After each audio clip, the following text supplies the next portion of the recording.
apakah kita sedang mempersiapkan anak kita untuk memenuhi panggilan dan rencana Tuhan di dalam kehidupannya? Or are we preparing our children to meet our long lost dream?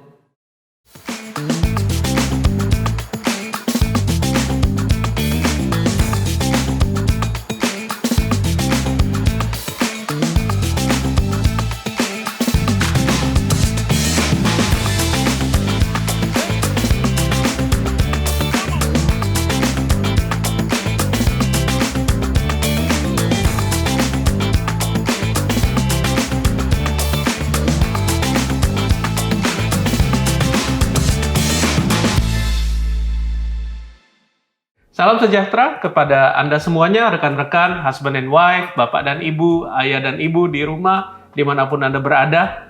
Saat ini kami kembali lagi di tahun 2024 dengan podcast yang nomor 1 tentang parenting. Dan Anda akan dapat temukan podcast ini di dalam Family Series Playlist di YouTube Gereja Mawar Sharon, Surabaya. Hari ini topiknya luar biasa. Kita akan belajar bersama, kita akan dapat banyak hal-hal berguna untuk kehidupan kita, dan para narasumber kita juga adalah orang-orang yang sangat dipakai Tuhan, dan juga mereka adalah pasangan suami istri dan orang tua yang luar biasa. Saya tahu Anda akan sangat diberkati. Let's start right now. Seperti yang tadi sudah disebutkan, kali ini kita akan berbincang-bincang dengan narasumber kita, yakni Ko Joni Herjawan. Halo. Dan Kak Grace yang luar biasa. Ko Joni ini saat ini adalah chairman daripada Yayasan JPCC di Jakarta Praise Community Church. Mereka berdua diberkati dengan 4 orang anak. Yang pertama adalah Joshua dan yang kedua adalah Natasha. Mereka udah dewasa, adult children, udah bekerja di Jakarta. Yang ketiga Karen sedang berkuliah S2 di Netherlands, dan yang terakhir Danika yang sedang berkuliah di Kanada. Mereka adalah satu keluarga yang luar biasa. Kita beberapa kali sempat bertemu. Mereka bukan hanya pernikahan mereka, tapi anak-anak mereka juga adalah anak-anak yang luar biasa. Dan kita pengen belajar menggali tips-tips dan prinsip-prinsip parenting daripada mereka berdua, yang tentunya bukan hanya teori, tetapi sesuatu yang sudah diterapkan dalam keluarga mereka selama berpuluh-puluh tahun dalam keluarga mereka. Hari ini kita akan berbicara tentang warisan, sesuatu yang sangat berarti dan menjadi bahan pemikiran di hati setiap kita para orang tua. Namun bagi dunia, warisan selalu dikaitkan dengan sesuatu yang harus dikumpulkan dengan susah payah, dan biasanya itu berupa harta benda atau aset atau hal-hal yang sejenisnya. Dan hari ini kita pengen tahu sebenarnya apa kata firman Tuhan, apa kata nilai-nilai Kristen tentang warisan itu sendiri bagi kita. Jadi, halo, saya pengen menyapa sebelumnya. Welcome. Thank you for doing this for us. Ya, kembali lagi tentang warisan. Apa sih sebenarnya bagi kita orang-orang Kristen konsep daripada warisan itu? Apakah memang seperti yang selama ini digambarkan oleh dunia, atau kita ini sebenarnya punya konsep lain tentang apa itu warisan bagi kita, dan bentuknya seperti apa? Itu mungkin bisa please share your thoughts gitu with us. Okay. Saya senang kita bahas topik ini karena seringkali subjek warisan itu seringkali jadi subjek yang tabu untuk dibicarakan. Tetapi firman Tuhan berkali-kali membahas tentang waris mewaris ini. My first point tentang warisan ini, poin pertama yang ingin saya taruh dulu adalah gini. Orang benar, orang baik itu mewariskannya untuk anak cucu. Yeah. That's the first point. Jadi orang benar akan mewariskannya untuk anak cucunya. Jadi anak cucunya akan menerima inherited wealth. Ya kan? Itu dikatakan di dalam Amsal 13 ayat 22 persisnya. Dikatakan bahwa orang baik meninggalkan warisan bagi anak cucunya, tetapi kekayaan orang berdosa disimpan bagi orang benar. Jadi orang benar mewariskan bagi anak cucunya, tetapi kekayaan orang fasik, orang berdosa disimpan untuk orang benar. Tapi kalau kita hidup tidak benar, artinya kan kekayaan kita disimpan untuk orang-orang benar.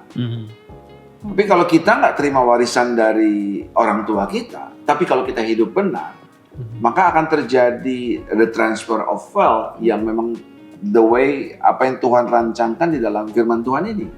Karena firman Tuhan tetap firman Tuhan, terlepas kita setuju atau enggak. Nah, bagaimana supaya kita bisa mewariskannya untuk anak cucu kita? Karena kan orang baik, orang benar mewariskannya untuk anak cucunya. So it comes a question, gimana kalau gitu? Bagaimana caranya kita mewariskan untuk anak cucu kita? Nah, saya mau quote dari 1 Tawarikh 28 ayat ke-8. Firman Tuhan bilang seperti ini, maka sekarang di depan mata seluruh Israel, jemaah Tuhan, dan dengan didengar Allah kita, aku berkata kepadamu. Ini Daud yang ngomong. Dia bilang gini, peliharalah dan tuntutlah segala perintah Tuhan, Allahmu, supaya kamu tetap menduduki negeri yang baik ini. Jadi kalau kita memelihara dan menuntut segala perintah Tuhan, Allah kita akan tetap menduduki negeri yang baik ini. Apapun yang kita punya, kita akan tetap mendudukinya dan mewariskannya. Dan mewariskannya sampai selama-lamanya kepada anak-anakmu yang kemudian. Atau dalam perikop lain dari Ezra dikatakan gini, jika kami taat, Ezra 9 ayat 12, bagian yang kedua, 12b. Jika kami taat, kami akan menjadi kuat dan menikmati hasil tanah itu dan mewariskannya kepada keturunan kami sampai selama-lamanya. Jadi kata kunci kalau kita ingin mewariskan, kalau kita ingin mewariskan sesuatu yang baik untuk keturunan kita kelak, kata kunci yang pertama adalah jika kita ini hidup benar. Nah, bagaimana caranya kita hidup benar? Ketaatanlah atau hidup mengasihi Tuhan adalah kunci untuk kita mewariskan. Nah, sedangkan bagaimana kita mau mendefinisikan, jadi warisan itu apa sih?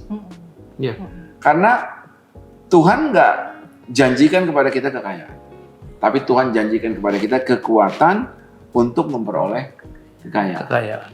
Jadi dengan konsep yang sama, Ulangan 8 ayat 18 seperti itu ditulis di sana, bahwa tapi haruslah engkau ingat kepada Tuhan Allahmu, sebab dialah yang memberikan kepadamu kekuatan untuk memperoleh kekayaan. Jadi jikalau kita ingat, taat, dan melakukan perintah Tuhan, maka Tuhan akan berikan kepada kita kekuatan untuk memperoleh kekayaan. Enggak ada yang salah kalau kita meninggalkan warisan berupa harta. Itu bukan merupakan suatu kesalahan. Harta yang kita wariskan untuk anak kita, ya bisa kita wariskan untuk anak kita. Tidak ada yang salah dengan hal itu. Tetapi terlebih dari itu, kita harus meninggalkan nilai kebenarannya sendiri. Kalau nilai kebenaran yang kita wariskan di dalam kehidupan mereka, sehingga mereka bisa hidup taat, mengasihi Tuhan, setia kepada Tuhan, karena tanpa itu mereka tidak akan menjadi kuat atas apapun yang kita tinggalkan.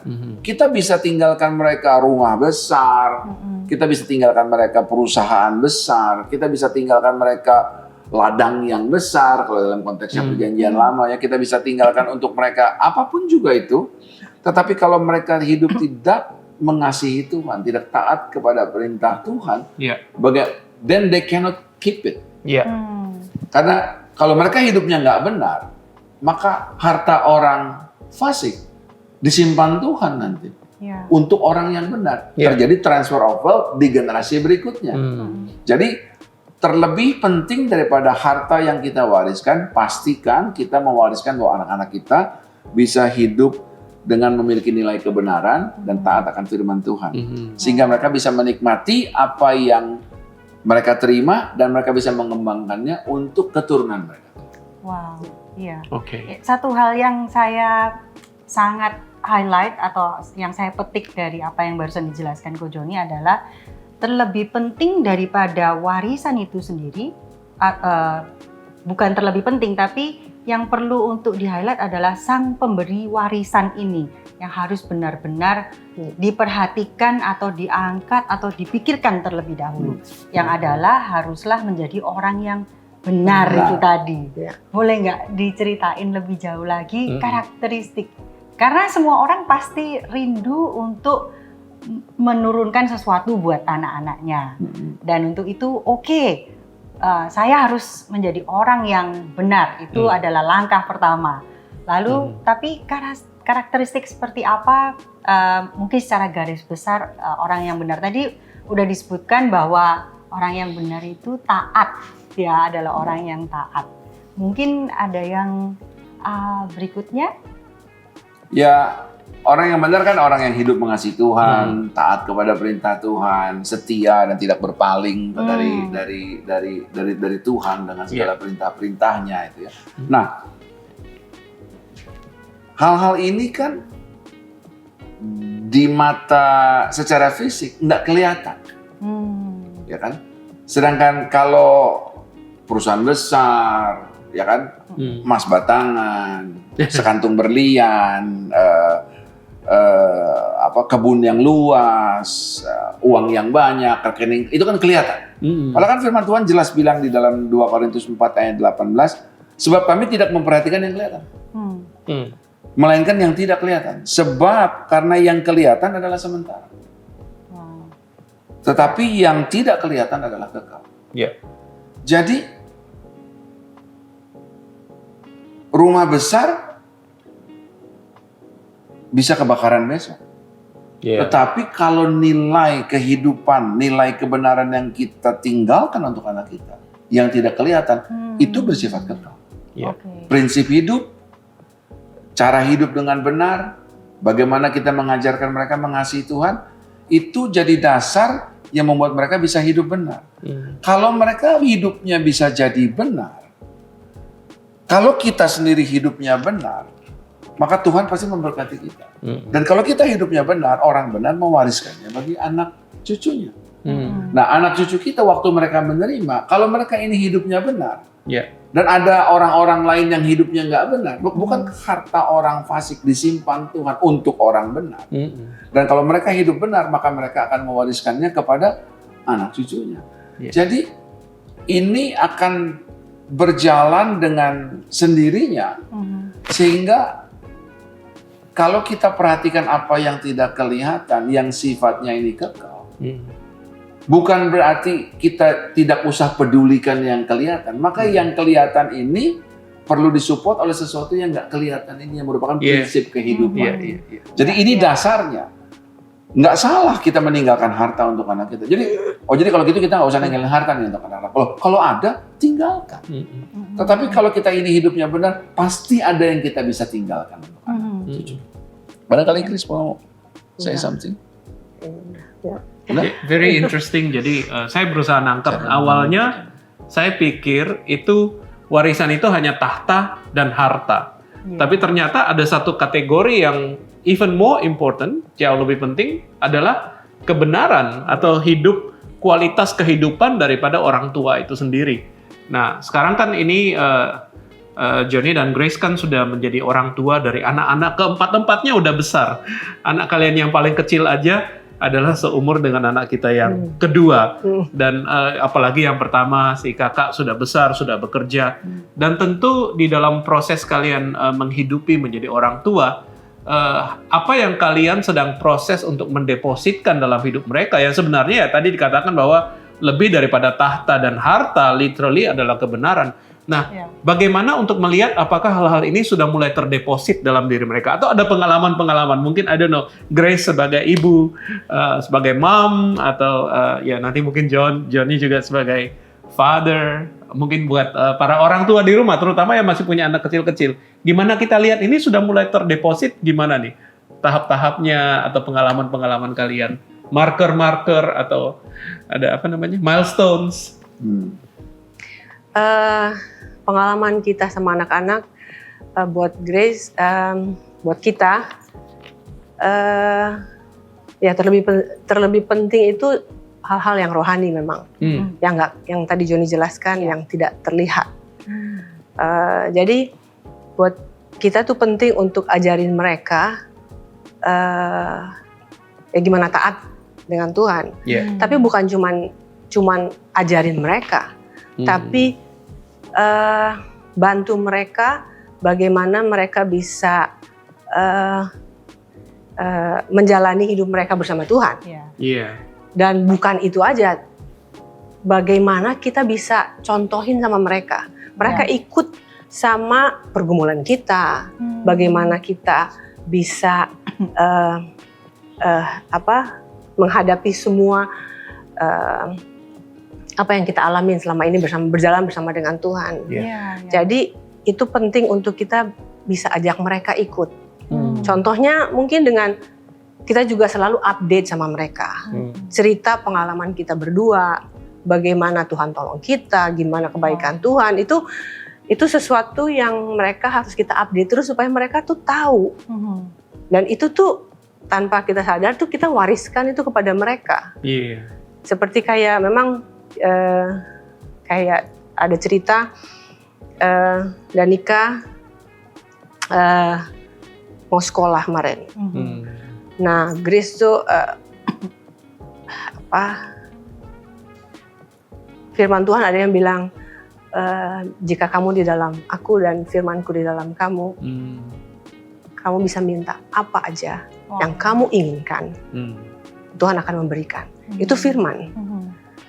Yang penting aku di dalam kamu dan firmanku ada di dalam kamu. Jadi Chris bilang sama Danica, I have to kasih tahu sama Danica, you can ask anything. Tapi itu buat kita tuh ngeri. Karena pada saat itu memang dia pengen sekolah yang dia cita-citain. Pada saat itu tuh kita berpikir, cukup nggak ya kita ya untuk bisa sekolahin dia. Tapi Grace harus untuk bisa bimbing dia, yang bersamaan Grace juga harus hidupi itu. Karena bukan cuma ngomong. Dan buat Grace juga, kalau Grace bilang, Danica, you can choose anything you want. Tuhan bilang, yang penting kita benar, caranya benar. You can choose.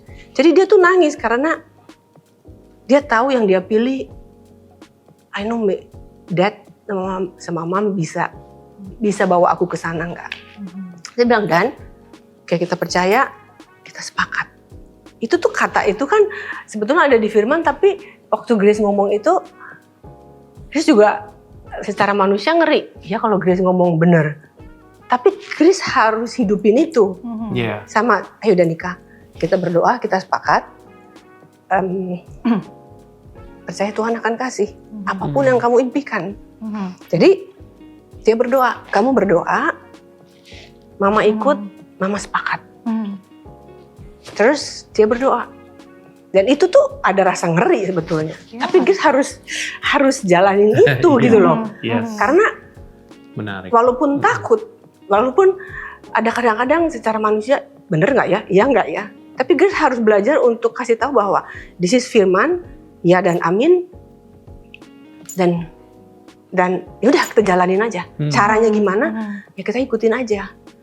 Sampai satu ini kita berdoa, and then sebelum Danica berangkat, tahu Danica dapat dikasih tahu bahwa dia dapat beasiswa. Dan itu di beasiswa sampai selesai sekolah. Jadi itu waktu Grace mau ajak dia, Grace ngeri.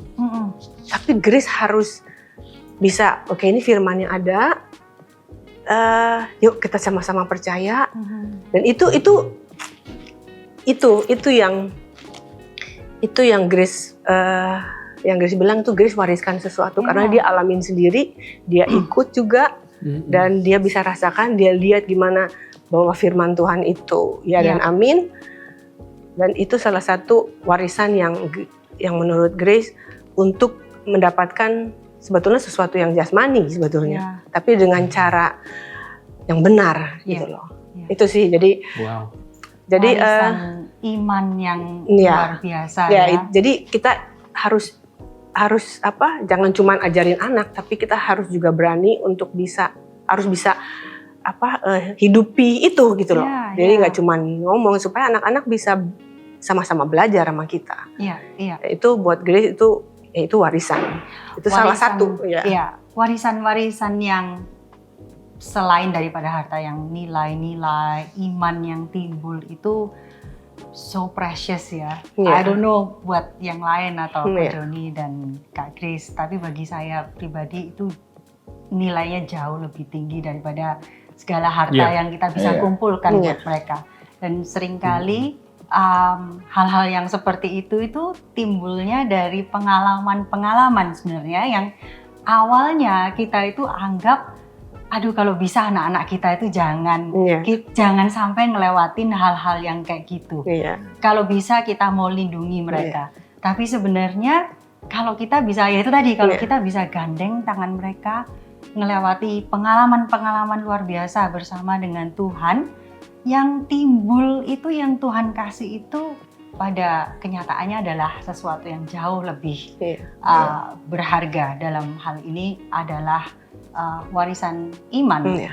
Iya, anak-anak kita juga saat mengalami itu pengalaman-pengalaman yang sulit. Iya. Akhir-akhir ini kita juga, ayo hadapi sama-sama. Iya. Dan sekalipun sama-sama khawatir, sama-sama mengalami tadi ya, Iya. kayak aduh bisa atau nggak, enggak, bener nggak bisa ya? atau enggak. Tapi saat pada akhirnya mereka juga sama-sama dengan kita melewati garis Iya. itu, akan timbul sebuah kepercayaan yang dari dalam mereka sendiri. Iya. Bener ya, bahwa Tuhan Iya. kita itu pasti akan bawa kita, pasti Iya. akan selamat. Iya. Itu yang sangat berharga banget. So Gitu. precious. Kayak sebuah nilai yang kita hidupi dan kita belajar di dalam kehidupan kita, yang kita tahu ini benar.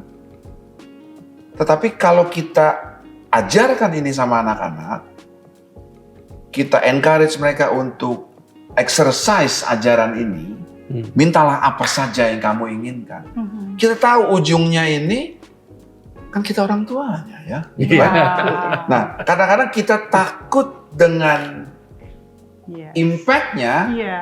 Aduh, ya He's a great God. Tapi kalau minta ya kira-kira dong, kan kamu tahu dong papa mama. Nah, bisa nggak kita menanggung akibatnya percaya gitu ya? sepenuhnya bahwa Iya. Tuhan akan bisa lakukan itu. Iya. Nah, itu yang seringkali jadi kita tahu firman-Nya, tapi kita ini kan dalam tanda kutip kita seolah kita tidak berani melakukan itu karena kita takut implikasi dari apa yang kita ajarkan sama mereka. That's amazing. Ya. So exciting. Jadi saya jadi kebayang banyak orang tua yang berpikir, waduh sekarang ekonomi saya juga struggle. Gimana nanti saya bisa mewariskan pendidikan yang baik untuk supaya anak saya punya masa depan yang baik. Tapi dari pengalaman kalian, dari apa yang saya lihat bahwa ternyata yang diwariskan bukan hanya melulu soal materi, apakah orang tua mampu membayar uang sekolah, menyekolahkan anak, memastikan dia mempunyai sesuatu materi yang membawa dia pada kesuksesan, tapi yang diwariskan lebih daripada itu adalah percaya bahwa Tuhanlah Tuhan yang menyediakan. Dan ternyata untuk mewariskan itu, orang tuanya juga ikut mengalami pengalaman iman sama-sama dengan anaknya. Jadi bukan hanya yang menerima yang mengalami pengalaman iman, tapi ternyata proses mewariskan itu, orang tuanya pun mengalami satu proses pembelajaran iman dan bertumbuh dalam iman. Jadi ternyata ini proses mewariskan kebenaran Tuhan bukan hanya sepihak dari pihak yang menerima, tapi ternyata yang memberi, yang Tuhan kasih tugas untuk meneruskan juga bertumbuh dalam iman ya. That's so beautiful. My turn or okay please. Yeah. Another thing gini, karena saya sama Grace specifically di sini ya gini, kami ini kan ketemu Tuhan, ya, mengalami Tuhan, baru bergereja. Oke. Urutan itu. Jadi kita ini kenal Tuhan, mengalami Tuhan, lihat mujizat-mujizat Tuhan, ada banyak miracles terjadi di dalam perjalanan hidup kita, lalu kita bergereja. Nah, sedangkan anak-anak kita dimulai dari besarnya udah di gereja.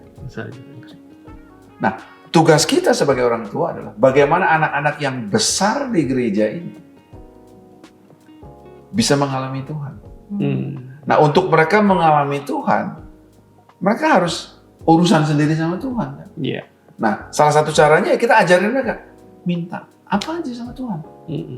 Lihat bagaimana Tuhan. Nah, tapi kan kita sebagai orang tua, kadang-kadang kita nggak berani memperkatakan ini karena gitu. Nanti kalau kita perkatakan ini, terus mereka exercise ini, waduh nak, mimpinya jangan kegedean nak, gitu kan. Padahal kita tahu, kita sering kali ngomong sama orang, Tuhan kita itu besar. Kalau minta yang besar sekalian. Karena kita tahu kalau sampai dia minta yang besar kan implikasinya ada ke kita. Nah saya tiba-tiba ingat ini kan Ulangan 6 ayat ke-5 sampai ke-7 bilang gini, kasihilah Tuhan Allahmu dengan segenap hatimu, dengan segenap jiwamu, dengan segenap kekuatanmu. Apa yang kuperintahkan kepadamu pada hari ini harus engkau perhatikan. Kita udah perhatikan.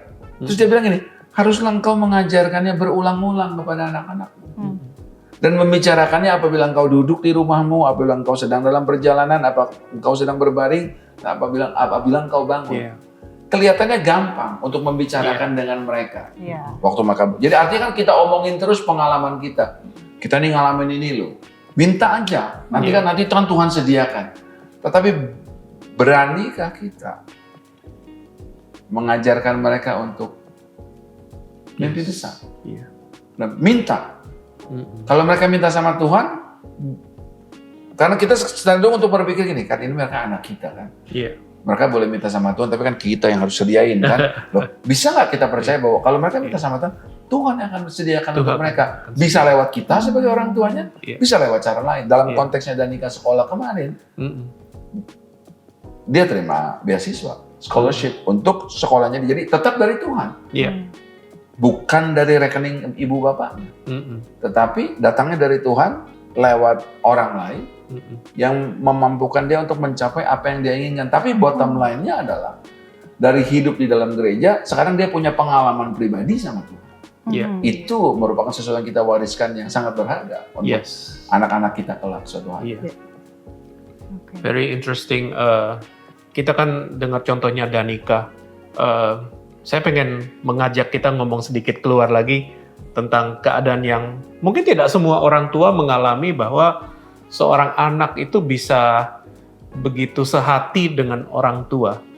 Soalnya banyak sekali waktu untuk seperti proses kalian dengan Danika, sama-sama belajar beriman dan sama-sama belajar mengerti bahwa Tuhan ini memberikan warisan ke depan yang lebih daripada materi, tapi adalah sesuatu yang more precious, rohani, kapital rohani yang Tuhan berikan. Tapi kan dasarnya ada satu common experience yang mengikat kalian sekeluarga untuk sama-sama dapat diberkati seperti what's the beautiful story tadi. Cuman dalam konteks yang lain-lain, biasanya ada orang tua yang mempunyai anak itu yang merasa I don't want to be like my parents.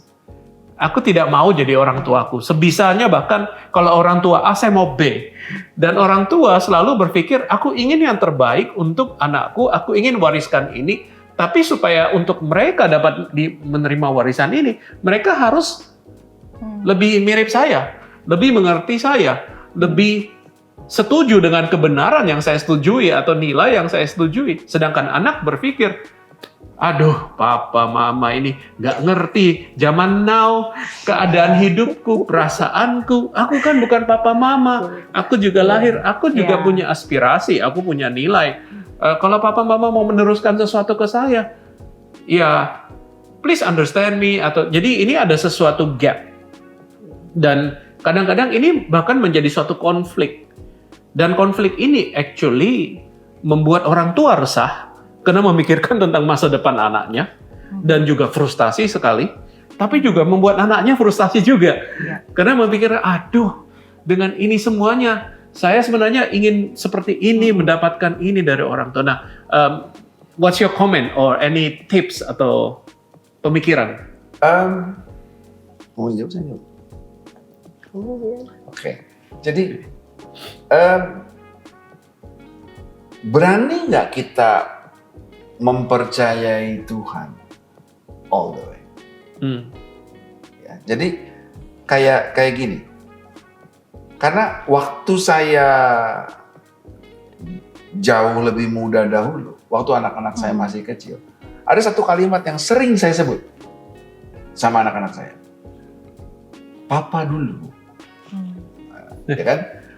Papa waktu muda dulu, atau papa waktu kecil dulu, when I was a boy, when she was a girl, gitu kan? Kita merefer ke keadaan itu. Nah, karena waktu-waktu itu adalah masa-masa di mana saya sering ngajar cara gini, karena cara kita dibesarkan membentuk sebuah paradigma dalam pemikiran kita. Nah, bisa jadi paradigma ini benar, bisa jadi paradigma ini benar, tapi nggak relevan. Ya kan, karena Dr. E.A. Bernard pernah bilang ini kan, kalau kita when we change what we should keep, then we will lose identity. When we change What we should keep, what we should keep, we will lose the identity of it. we will lose the identity. But if we keep what we should change, we become irrelevant. Yeah. Gitu loh. Yes. Nah, jadi di masa itu gitu. Jadi sekarang ini mereka sekolahnya beda, tapi di masa itu waktu pemikiran ini lewat adalah gini. Anak saya yang paling besar farming. Iya. By definition di Indonesia, kelompok masyarakat yang susah itu petani sama nelayan. Iya. Nah, anak saya mau farming. Iya. Anak nomor 2, sekolah apa? Mau berkuda. Sekarang dia jadi atlet nasional. Menjadi atlet. Mau jadi atlet. Mau makan apa? Jadi atlet gitu kan. Karena papa saya atlet nasional di masanya. Wow. Dan saya nggak boleh jadi atlet sama papa saya karena papa saya bilang lu mau makan apa. Jadi ini kan jadi paradigma. 2 nih udah kan. Ada yang ketiga, waktu itu. Karen tuh ditanya, mau sekolah apa? Mau sekolah crime science. Crime science. Crime science. Jadi farmer, horseback riding, crime science. Anak yang keempat ditanya waktu itu, ini di waktu itu, kamu sekolah apa? Broadway. Penyanyi. Saya bilang,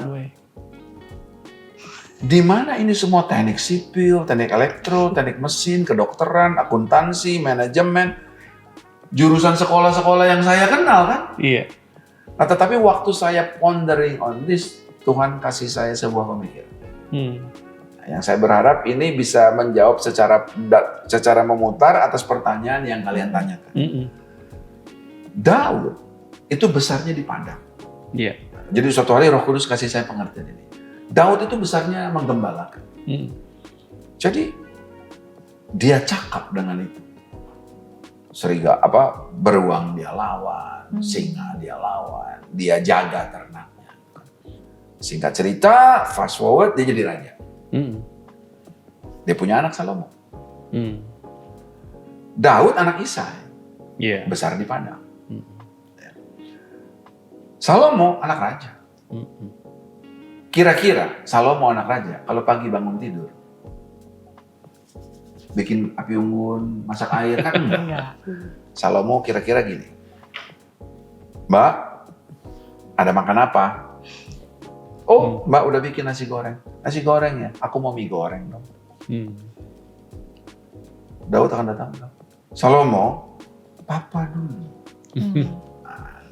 Kita bisa relate ke ini kan? Iya. Papa dulu. Mau makan, nyalain api unggun dulu. Kamu pergi ke padang. Seperti apa yang biasa papa lakukan. Nah, kalau Daud membuat Salomo hidup seperti Daud, kita nggak ketemu tuh kitab Amsal. Iya. Iya. Kalau Daud memaksa Salomo hidup seperti Daud waktu kecil, nggak ada tuh kitab Kidung Agung. Pengkhotbah. Jadi tiba-tiba ada sebuah suara, gitu loh, kayak mampir di dalam hati saya. Apakah kita sedang mempersiapkan anak kita untuk memenuhi panggilan dan rencana Tuhan di dalam kehidupannya? Yeah. Wow, very good. Or Atau are we preparing our children to meet our long lost dream? Makanya seringkali kita lihat, karena papanya atau mamanya dulu lagi kecil disuruh main piano, nggak main piano, anaknya dipaksa les piano. Yeah. Karena papa mamanya nggak bisa main piano. Iya, iya. Di rumah kami ada piano. Kami nggak bisa main piano. Kami berharap anak-anak kami mungkin bisa kali main piano. Dan nggak ada juga yang belajar main piano.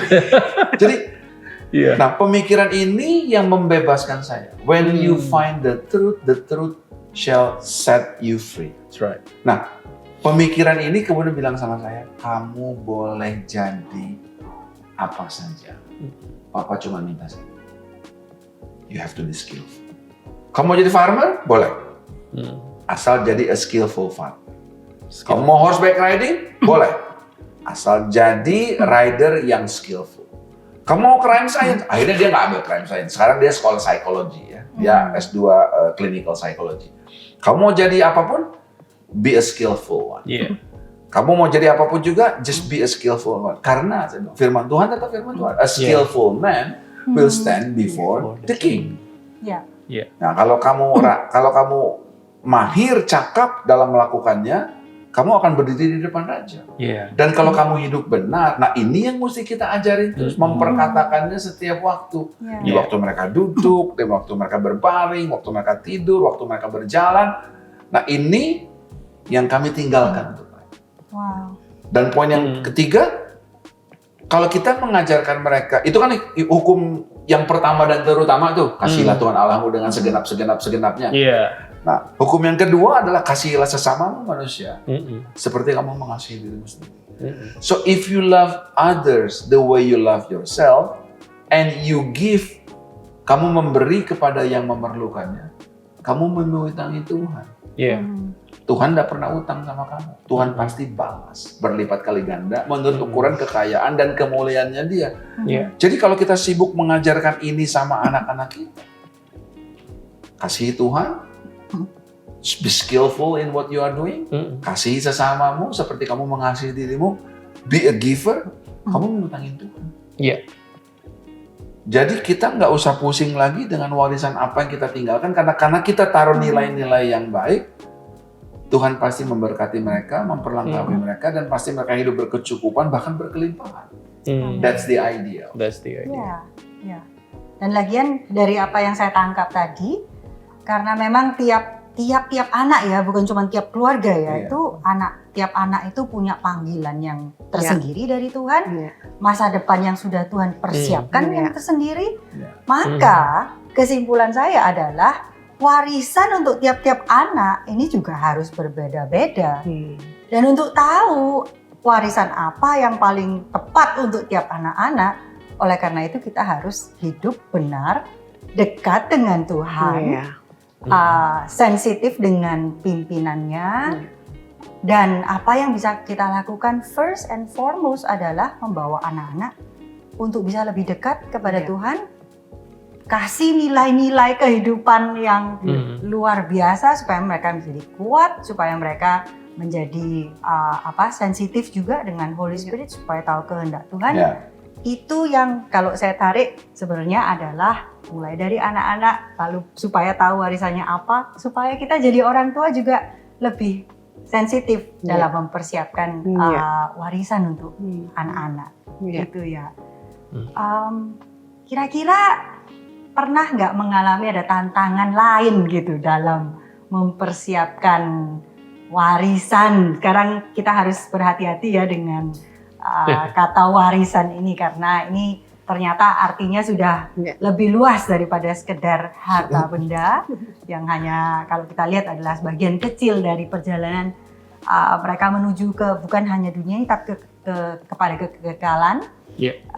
Ada nggak tantangan-tantangan yang mungkin dialami gitu, entah dari Ko Joni dan Kak Grace sendiri atau dari pihak anak-anak atau somewhere in between? Kalau kita yang tantangannya sih ya lebih gimana kita bisa hidupin itu aja semua nilai-nilai itu yang kita ajarin, bagaimana kita bisa hidupin itu. Jadi anak-anak lihat bukan cuma orang tua ngomong aja gitu loh, tapi benar-benar kita hidupin, kita bisa alamin sama-sama. Itu sih tantangannya sih. Grace tuh kita tuh lebih ke situ untuk kita jaga hidup kita, kita hidup benar, gimana kita bisa taat. Kadang-kadang kita takut, kita udah pakai pemikiran kita yang bikin kita takut, ya kan? Kadang-kadang bikin takut tuh karena perhitungannya kita, cara kita berpikir. Kadang-kadang susah untuk percaya, gitu kan ya. Dan itu yang kita harus perlihatkan sama anak-anak, bagaimana benar-benar kita itu percaya betul sama apa yang Tuhan. Ikutin aja udah jalannya dia. Masuk akal apa nggak masuk akal gitu loh. Itu sih tantangannya itu lebih ke situ, kayak ini aku pengen ini gimana. Kadang-kadang kita nggak bisa selesaiin karena I don't know gitu kan ya. Nah itu gimana kita bimbing mereka. Itu sih lebih tantangannya tuh lebih di situ. Untuk kita jangan cuma ngomong aja gitu loh. Iya betul. Jadi memberikan contoh dan satu lagi yang tiba-tiba terpikir bahwa nilai-nilai atau pengalaman-pengalaman bersama dengan Tuhan yang kita wariskan kepada anak-anak itu ultimately adalah hal-hal yang tidak akan pernah bisa diambil lagi dari mereka.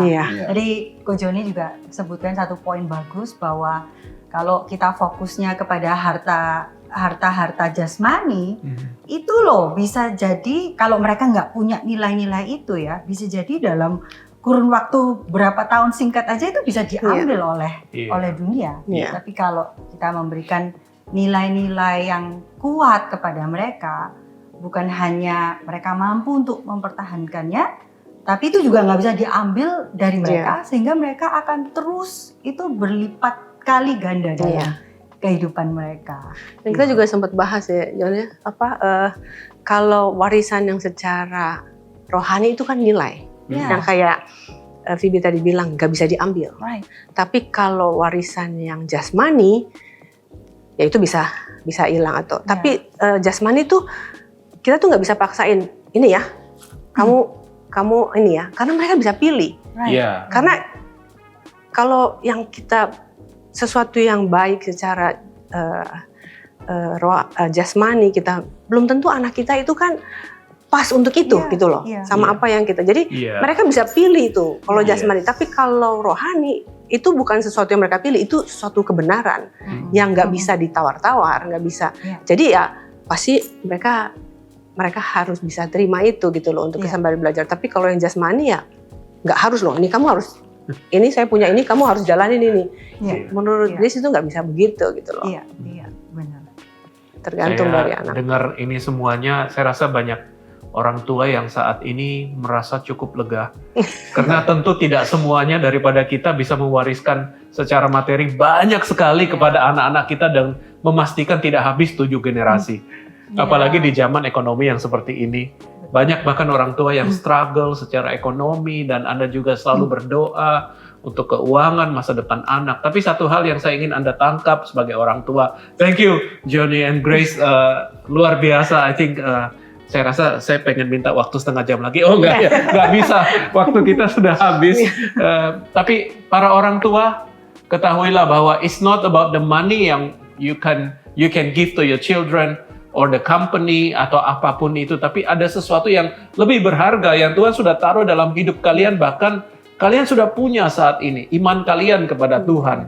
Dan bagaimana Tuhan juga membangun karakter kalian, bagaimana Tuhan menaruh kasih-Nya besar dalam hidup kalian. Dengan kasih itu, Tuhan sedang memberikan kepada masa depan anakmu yang luar biasa. Jadi saya sangat encourage kalian semuanya, para orang tua, don't give up. Tuhan belum selesai dengan kalian berdua. Apa yang kalian lihat saat ini sebagai masa depan, itu bukan definisi akhir dari masa depan. He is still in control. Dia masih punya rencana dan dia ingin masa depan Anda dan anak-anak Anda sangat memuliakan dia. Jadi kita akan akhiri ini, izinkan juga kita berdoa buat Anda, hanya 1 menit mungkin ya. Kita tutup mata bersama, kita datang dalam hadirat Tuhan. Saya tahu Dia bersama dengan Anda hari ini. Anda tidak mendengar podcast ini dengan kebetulan. Tuhan ingin menguatkan Anda. Hamba berdoa Tuhan untuk setiap anak-anakmu, setiap ayah dan ibu out there. yang Engkau sangat-sangat kasih. Engkau melihat setiap wajah mereka, Engkau melihat setiap keadaan mereka, Engkau melihat setiap doa-doa mereka, dan setiap anak-anak yang out there, dari anak yang masih kecil, masih muda, sampai anak-anak yang sudah dewasa dan anak-anak yang sudah punya anak, yang tetap mempunyai orang tua. Kami berdoa, kami mendoakan mereka. Tuhan, Engkau punya rencana yang luar biasa dalam hidup mereka. Dan di dalam nama Yesus tidak akan satu pun yang mendengarkan ini akan melewati atau dilewatkan dari rencana-Mu. Hamba berdoa suatu kasih karunia Tuhan yang baru. Jika ada kesakitan hati, ada kekecewaan, ada ketidakpercayaan, ada kebingungan Tuhan saat ini, biar kasih-Mu yang menutupi banyak kekurangan kami, menutupi hati setiap anak-anak-Mu. Dan dengan dalam kasih-Mu ini terpancar hikmat Tuhan yang baru. Engkau berbicara ulang pada hidup semua orang Engkau kasih, para orang tua dan para anak-anak. Dan kami tahu, sama seperti firman berkata, Engkau membalikkan hati anak kepada orang tua dan orang tua kepada anak. Dan pada akhirnya hati kami kembali kepada Engkau. Kami semuanya akan berkata pada akhirnya, semua baik karena Tuhan kami adalah Tuhan yang baik. Terima kasih Tuhan, berkati mereka. Kami bersyukur untuk waktu ini, berkati John dan Grace dan anak-anak mereka dalam perjalanan hidup, dalam pelayanan mereka. Kami tahu bahwa kami semuanya satu hari akan berkata, Engkau Tuhan yang luar biasa.